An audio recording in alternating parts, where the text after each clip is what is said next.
Soyez ce que vous êtes et soyez le bien pour faire honneur au maître artisan dont vous êtes l'ouvrage. C'est avec cette citation de Basili que nous ouvrons cette session d'information sur Communal Info Web FM. Bonsoir à toutes et à tous et bienvenue dans ce Flash Info de 19h.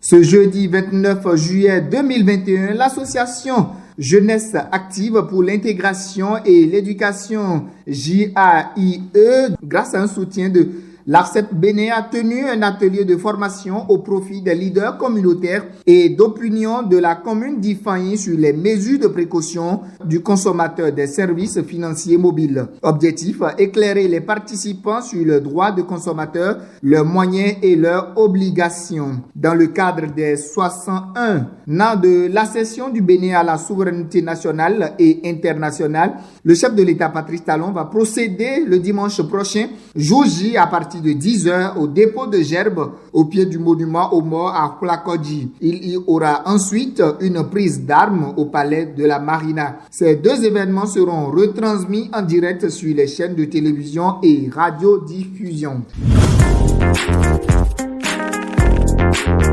En prélude de la célébration de la fête de l'indépendance, le chef de l'État Patrice Talon va rencontrer ce jour, vendredi 30 juillet 2021, les responsables des centrales et confédérations syndicales. Cette séance d'échange prévue pour durer 52 minutes sera marquée par la présence de Naïni Kassamampo de la CSTB, Anselme Amosso de la CSA Bénin et Noël Chadaré de la COSI Bénin. Plusieurs sujets d'intérêt seront abordés au cours de la rencontre. Il s'agit notamment du recul de la liberté, les conditions de vie des travailleurs. Les jeunes leaders menaient les dialogues du sommet et créer un groupe d'auto-organisation. Grâce à un processus de consultation en ligne d'1 mois et une initiative d'engagement, ils ont la possibilité de délibérer et identifier les solutions et les priorités qu'ils feront avancer au-delà du sommet.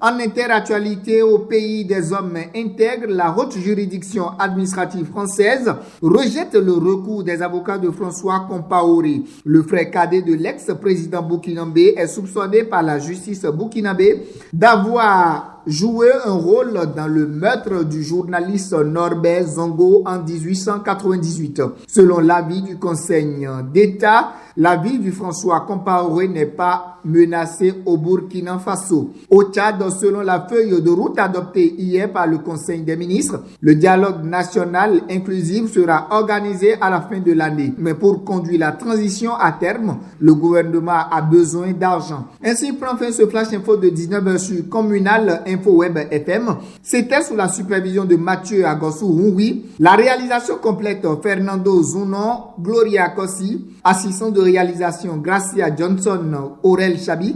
La mise en onde a été assurée par Vanessa Kassenye. À ce microphone, je suis Rodrigue Finagnon Ayayevo. Mesdames et messieurs, que vous soyez, prenez toujours la vie du bon côté. Ce soir, on se retrouve au terrain du sport du complexe scolaire Faucon pour le conseil live de l'artiste Bézé Zegezougou.